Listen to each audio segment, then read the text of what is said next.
Tuloy tayo.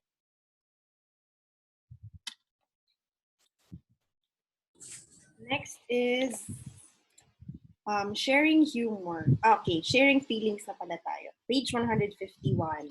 So, emotions are subjective feelings that result from one's thought and perception. So, feeling may be pleasant or unpleasant. I'm reading from page 151. If individuals do not express feelings, stress and illness may worsen. So, what are examples ng sharing feelings? Ang isang therapeutic communication, itong technique na sharing feelings, nagiging therapeutic siya. Why? Because we are giving permission for our clients to express their feelings. Kapag na-unload na nila yung kanilang negative feelings, in a way, natutulungan na pala natin as healthcare givers na ma-unload yung kanilang negative emotions and negative feelings. So for example, yan, dito tayo sa page 152. Okay. At times, patients will direct their anger or frustration prompted by their illness towards the nurse. The nurse should not take such expressions personally. Minsan ikaw talaga tayo mapapagpuntan dahil meron silang dinaramdam. Always take note na ang mga patients, lahat yan may mga pinagdadaanan na meron silang may pinagdadaanan sila na sakit, kaya nga meron silang nararamdaman na hindi maayos at hindi maganda. That is why kung naman dumating yung time na ikaw ang napagbuntungan ng galit or parang napagtaasan ng boses, wag naman natin i-take ng personally. Sharing emotion makes nurses seem more human and brings people closer. So, yan. It is usually inappropriate to discuss negative personal emotions such as anger or sadness with patients. You're sharing your feelings, but do not share your personal na mga pinagdadaanan para hindi na rin masyadong ma-attach. Remember yung yesterday, compassion fatigue. Ano yung compassion fatigue? It's two things. Naalala nyo? Ano yun? BONSTS, right? Burnout and secondary traumatic stress. For you not to be attached to a person too much, hindi rin tayo mag-overshare. Number 7 is using touch. Touch is one of the most potent and personal forms of communication. Yan. So, we will be using our touch, personal touch, human touch. It should be gentle and firm, gentle or firm as needed and delivered in a comforting, non-threatening manner. Yan. Number 8 is using silence. Punta na tayo sa silence. There is may tamang time para magsalita, may tamang time para tumahimik. Minsan, may mga pasyente na mas mag-open up sila kapag nakita nila na tahimik ka lang at ikaw ay ready makinig. So that is using silence. That is a communication technique. Next is giving information. For them to open up, ikaw muna ang magsasabi. My name is, my visiting hours is this, and then my purpose of being here is this. So para alam nila na merong kang purpose, bakit ka nandun sa kwarto. So I will be your nurse from 7 to 5 p.m. or 7 to 3 o'clock. And then mapapalagay din, isang technique din to para mapalagay ang isang patient. Clarifying is number 10, page 153. Sometimes marami silang kinukwento na hindi na natin maintindihan ano talaga yung pinaka-point. So clarification or clarifying, you are helping the patient to focus. Para siyang yung number 11. Yung number 11 kasi is focusing. The patient has so many things na kanyang ikinukwento or dinidetalye na nawawala na dun sa focus. So yung clarifying, ang example nito, clarifying is you're saying to the patient, I'm not sure that I follow. What would you say is the main point of what you said? So ano po, ma'am, ano po yung talagang nangyari? Ano po talaga yung, please give me more information. You are clarifying. Ano tawag dito? Yung clarifying, nililinaw. Yan. Focusing naman, focusing, for example, sinabi niya na masakit ang kanyang tiyan. Ang isang mga pwede mong possible na ibida niya ano yung huli niyang kinain, ano yung huli niyang ininom, saan siya galing. But hindi na, minsan kasi parang na-out of focus na ikukwento na niya sino yung kasama niya, ano yung suot niya noon, saan siya na, ano yung pinagdadaanan nila noon, ano yung party na nangyari. So, focusing, you're helping the client. So, ma'am, ito po yung sinabi niyo, ito po yung huli niyo pong kinain. You're focusing on one subject. Paraphrasing is you are helping the client to focus. Ginagamit mo ngayon yung, this is parang play of words. Paraphrasing, nandito na tayo sa number 12, page 154. Paraphrasing is you are restating another message more briefly using one word.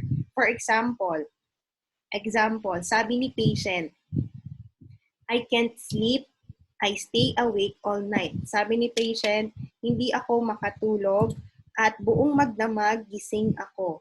So as a nurse, ano yung pinaparaphrase mo? So you have difficulty sleeping, nahihirapan kang makatulog. Kasi ang sinabi lang ng patient, hindi ako makatulog.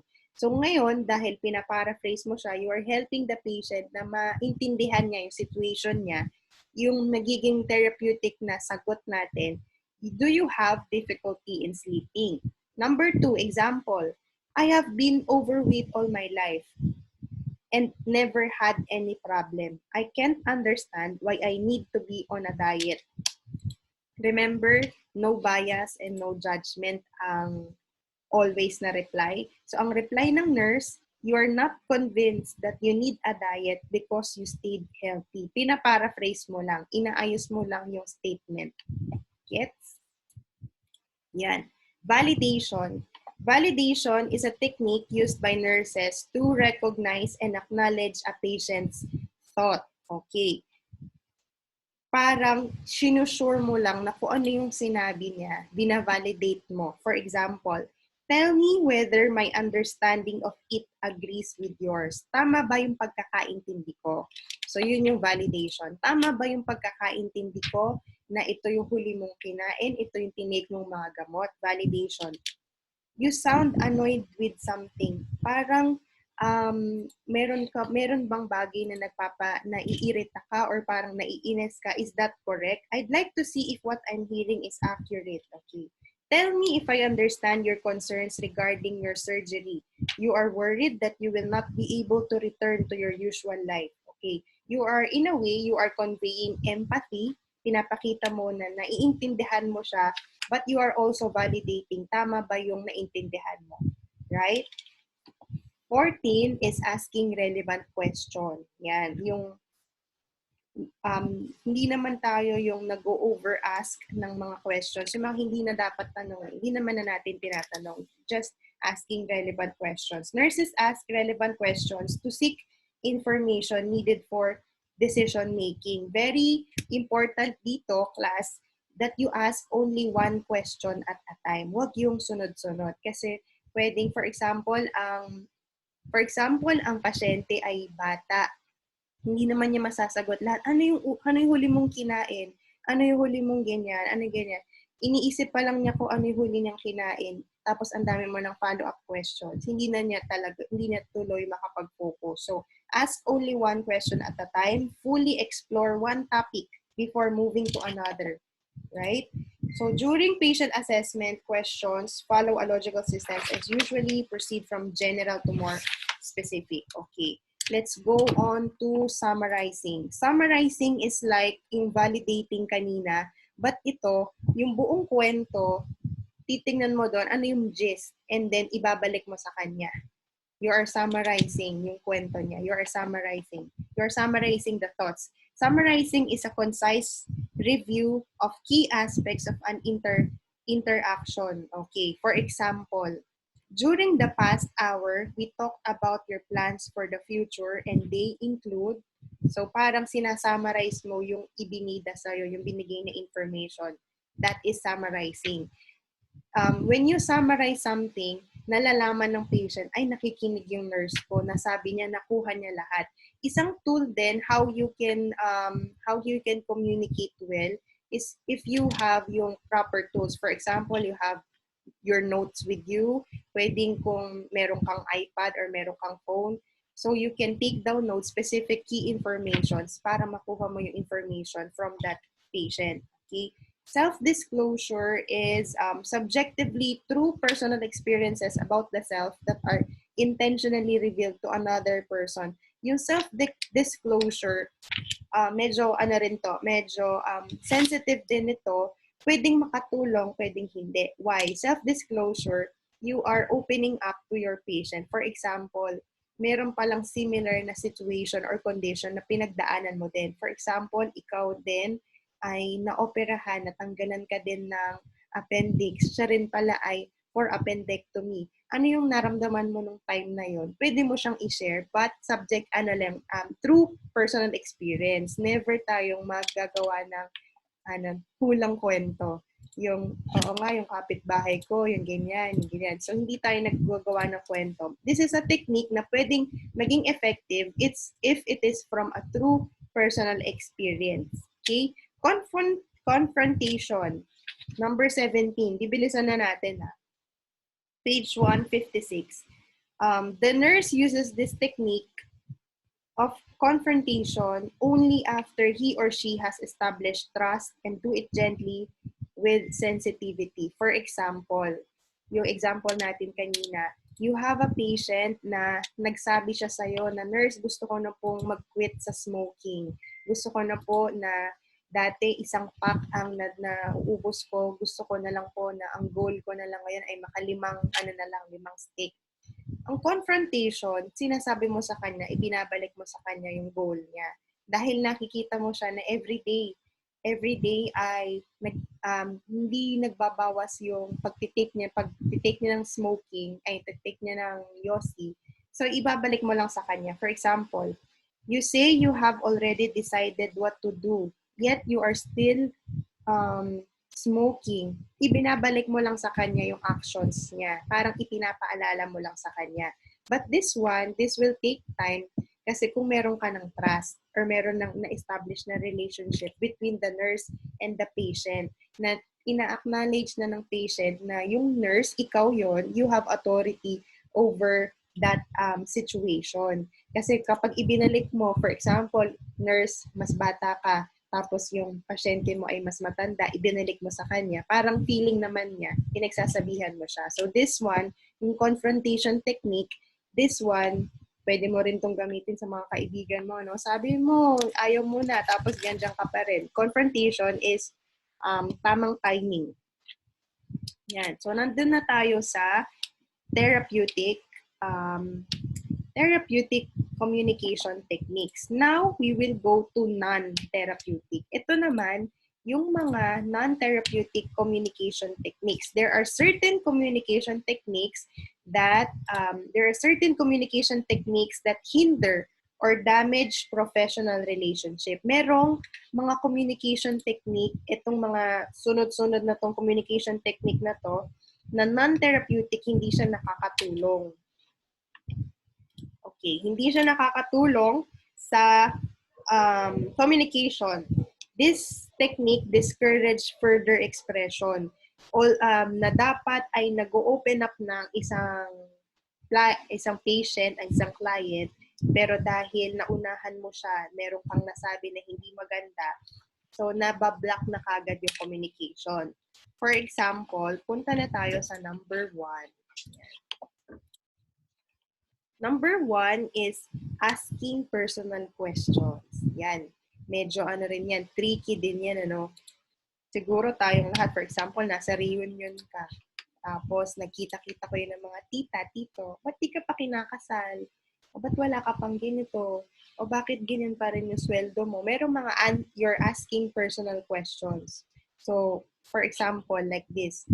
Ba't hindi pa kayo nagpapakasal? Si Johnny, 10 taon na kayo, kaya 5 years na kayo, ba't hindi pa kayo ganyan? Therapeutic way is, how would you pinapadescribe mo sa kanya yung relationship niya with Johnny so that magka-come up siya, o nga no, ang tagal na pala namin, ba't di pa kami nagde-decide na magpakasal? Something like that. So, a non-therapeutic is you are asking personal questions. Okay? Number 2 is you are giving personal opinions. Kung ako sa'yo, ganito gagawin ko. Kung ako sa'yo, ganito. You are giving personal opinions. Yan. Ang ganda ng profile picture ni Jasmine. Para siyang lagi nakasmile. Alam ko, miningitian ako eh. Naka, pala siya eh. Yan. Giving personal opinions. Number 3. Number 3 is changing the subject. Yan. Dito tayo sa page 157. Changing the subject when another person is trying to communicate his or her story is rude. Of course, kahit hindi ka pasyente, kung ikaw meron kang kinakausap at bigla na lang nag-change ng topic, ayaw mo yun. Especially if you are into that conversation, it blocks further communication. Okay, example. Yan. Ito, example. Basahin natin. Sige, for example, ang magbabasa ng patient ay si Stephanie. Ang nurse ay si Jeline. Sige, basahin niyo. Okay. Stephanie, ikaw si patient.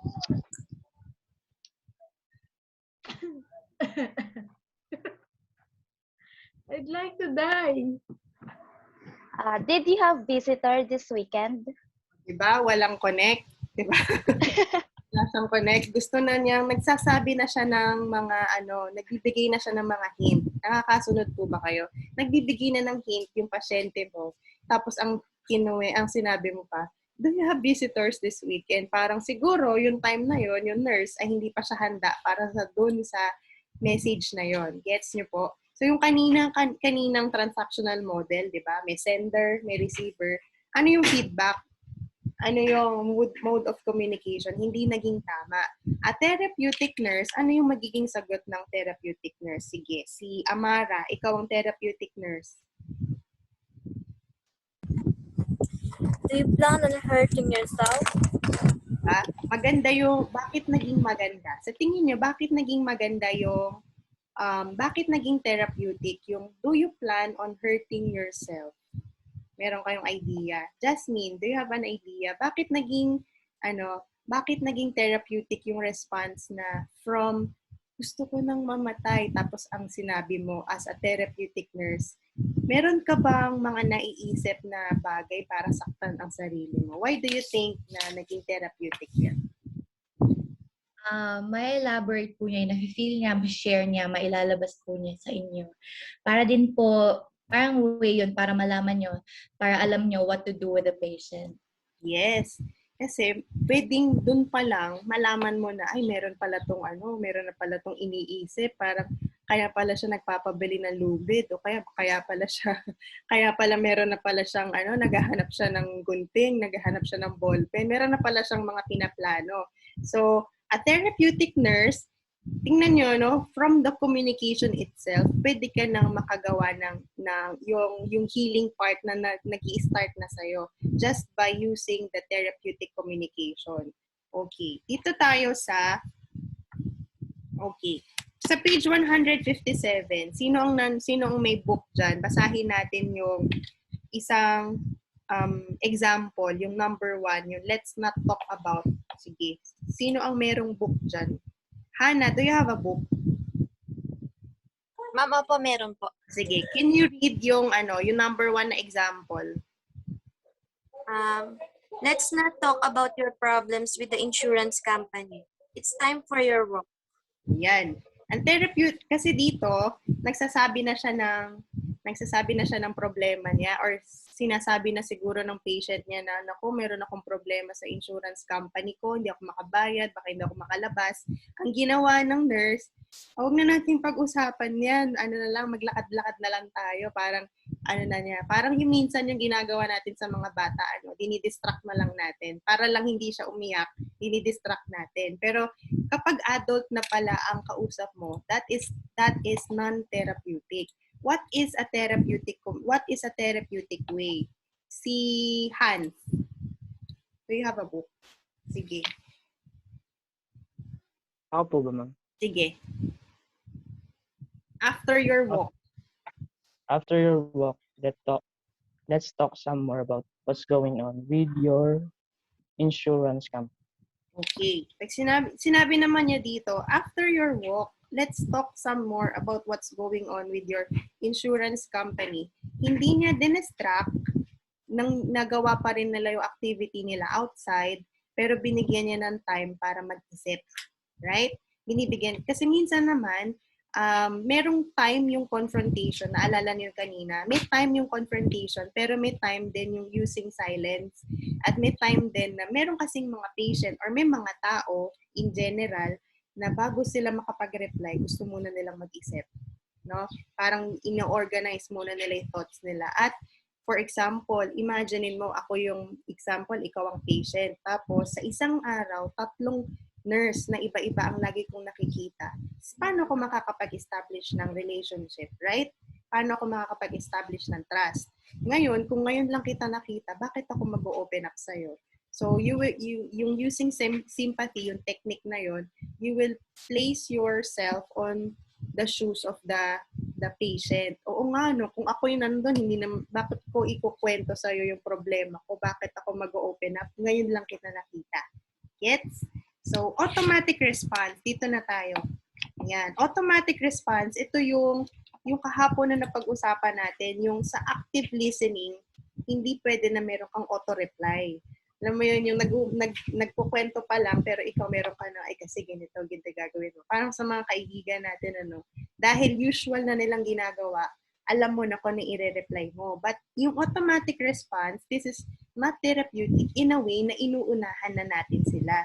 You are stereotyping. For example, sige, task-oriented nurses are often perceived as cold, uncaring, and unapproachable. Okay, what are examples of automatic responses? Sino pa may book dyan?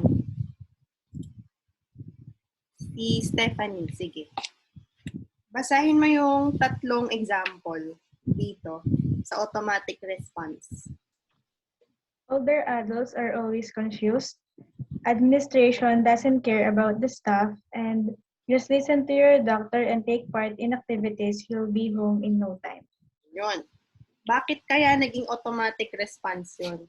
Diba? Yung number 1, older adults are always confused. Ina-assume natin, minsan nag-a-assume na tayo, ina-assume na natin, ay, lagi namang yan kapag mga matatanda na, hindi na masyadong nakakaintindi. Ina-assume, stereotyping. Yes? Yung number 2, sa mga employees, sa mga nagtatrabaho, sa mga staff, laging ang feeling mo, kalaban mo yung admin, kalaban mo yung manager, kalaban mo yan. So, you're stereotyping. Number 3 naman, hindi mo na siya binibigyan ng pagkakataon to verbalize his or her feelings. Sabihin mo na lang, basta sumunod ka na lang sa sasabihin ng doktor. Gagaling ka. So, automatic response. Okay. Punta tayo sa false reassurance. False reassurance is when a patient is reaching for understanding. False reassurance discourages open communication. Yung false reassurance, you are offering reassurance not supported by facts or based in reality, but it does more harm than good. Okay. Dahil mabait ka, lagi mo sinasabi na, okay lang yan, makakaya mo yan. Pero dahil hindi siya nagiging therapeutic, why? Bakit sa tingin niyo hindi therapeutic ang false reassurance? False reassurance is also yung tinatawag na false hope.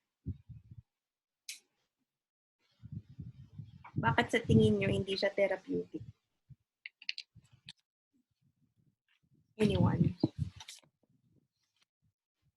Example dito, don't worry, everything will be all right. Pag ikaw ang sinabihan, don't worry, kayang-kaya mo yan, mapapasa mo yan.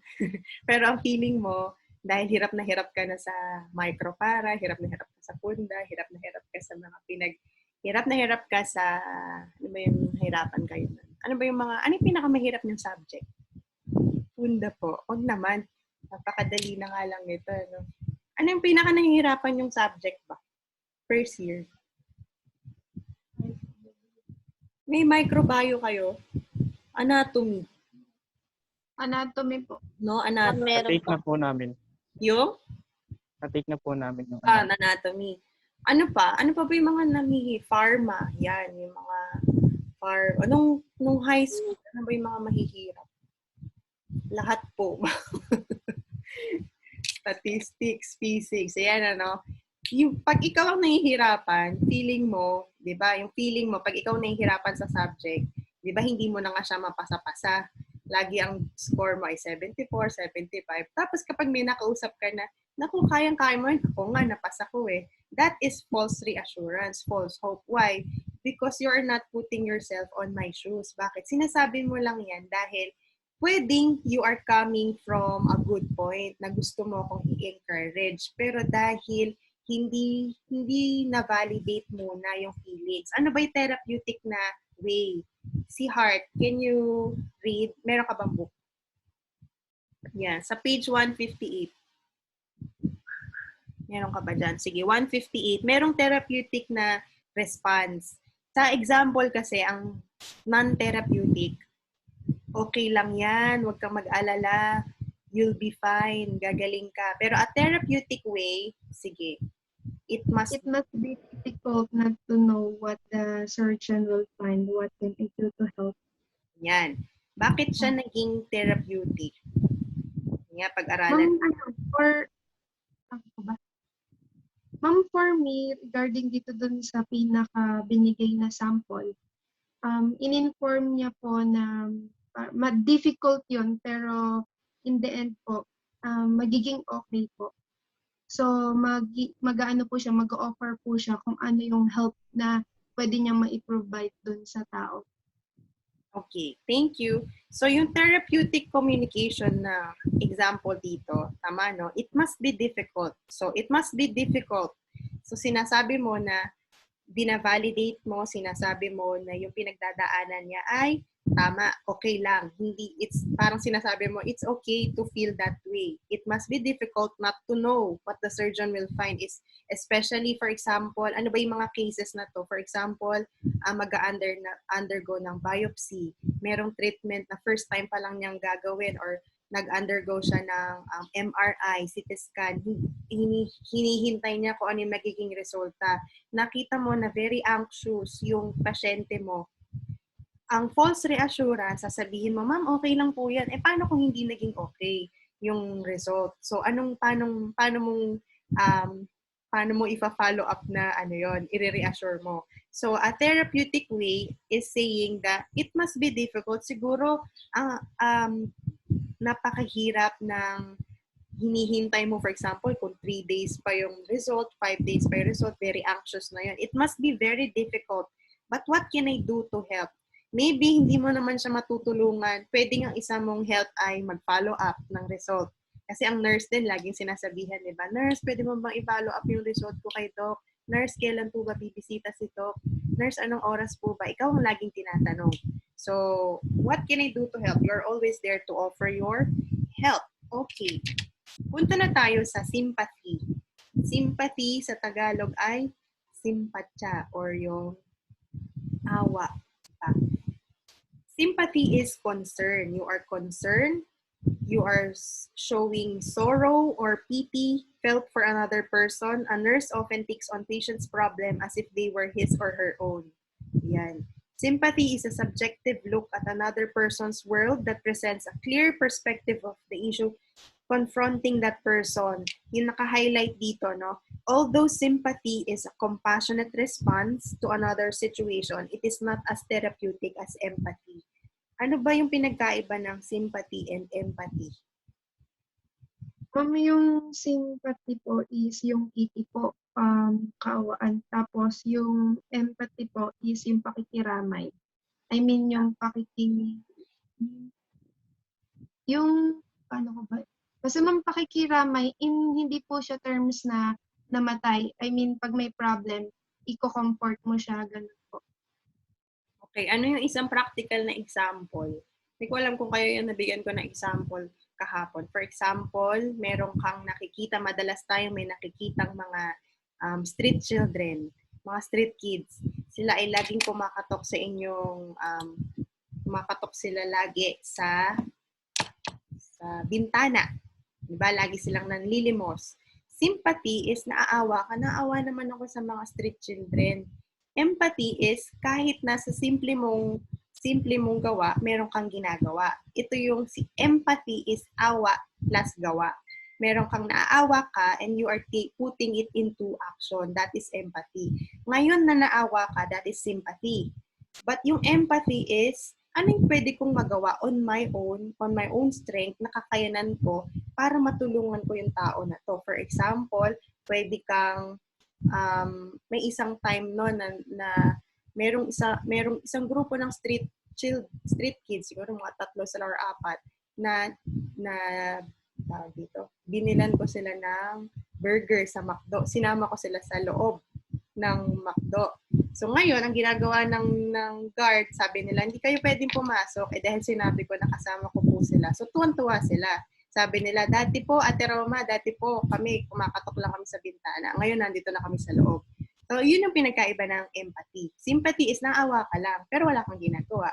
You are from afar. But empathy is, you are naaawa, you are putting yourself on their shoes, on their behalf, and you are doing something na hindi man siya grandiose, hindi man siya bonggang-bongga, pero naipakita mo yung empathy mo. So that is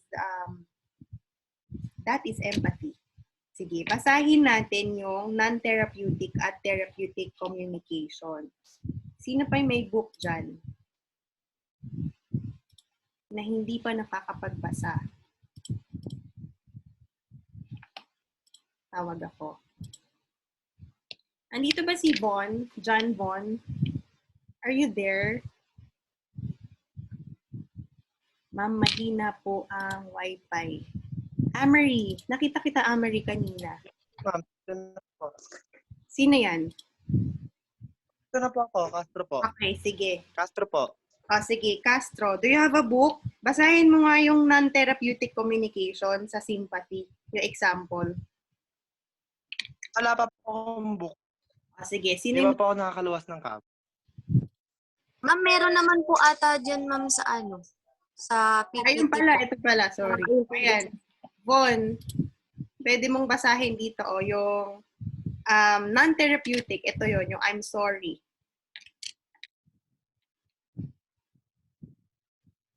Babasahin ka na po, ma'am? Sige. No na po. Oo.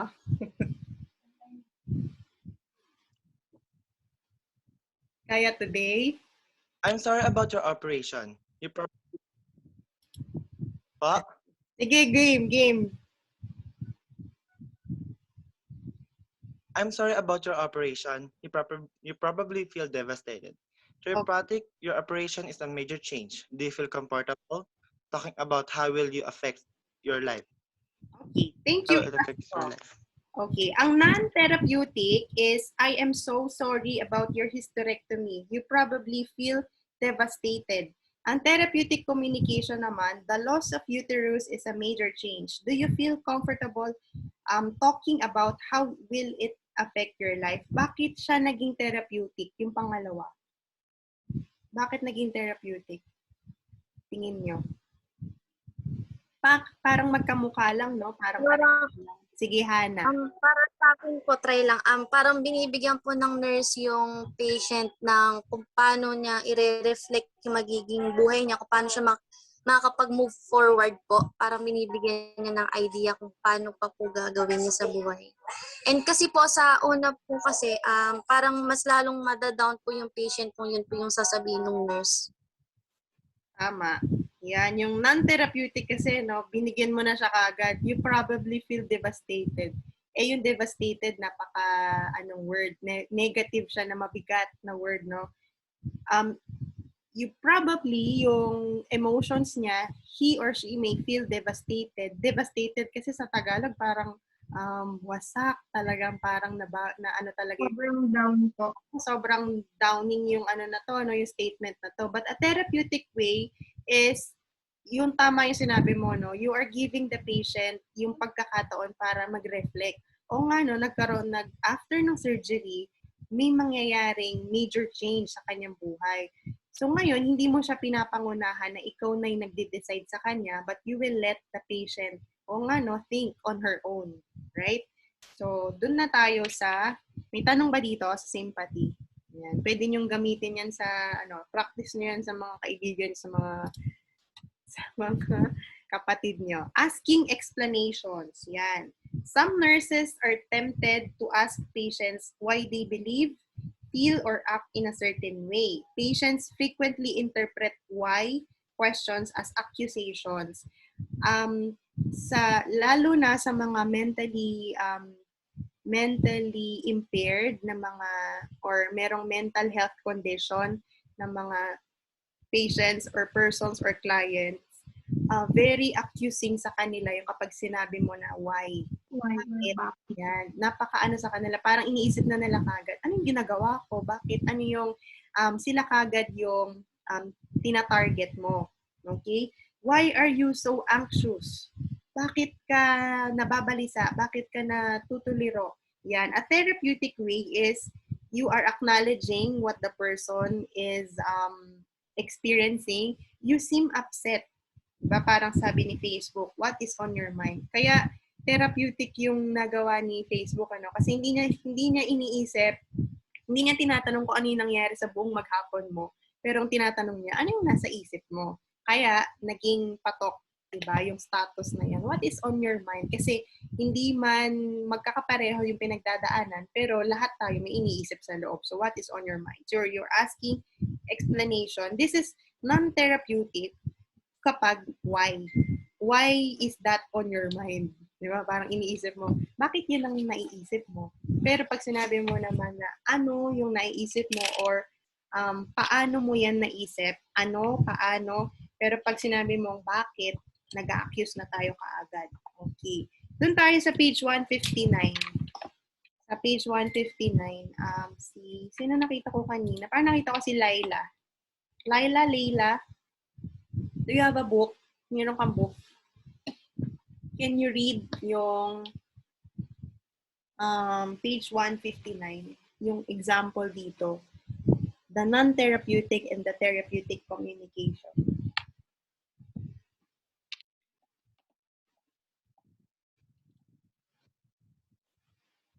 Naka-mute ka pa. Ayan, practice lang yun. Sige, ngayon na. Totoo na. Why did you do that? What could you do to let your anger out harmlessly?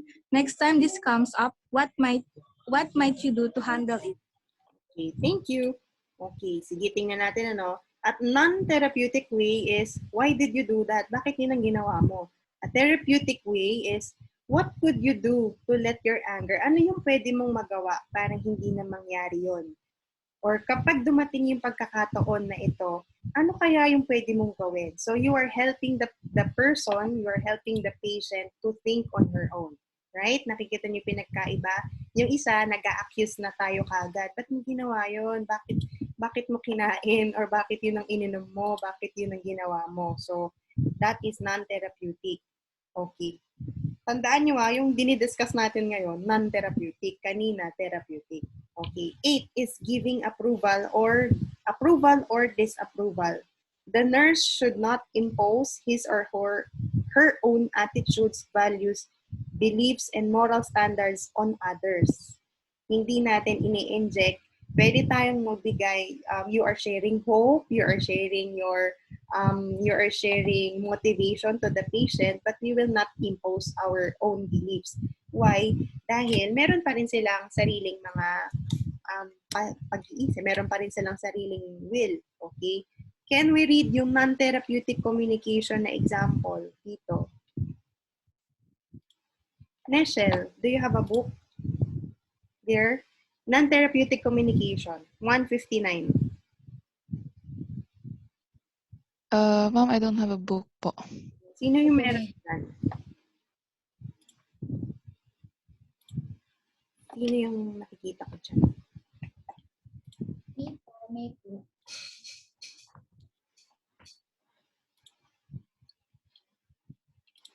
Sino po yun? Sorry, hindi ko nakita agad. Sino pa yung may book? Sige, si Jasmine. Nakatawa na dito tayo nagtataas ng kamay.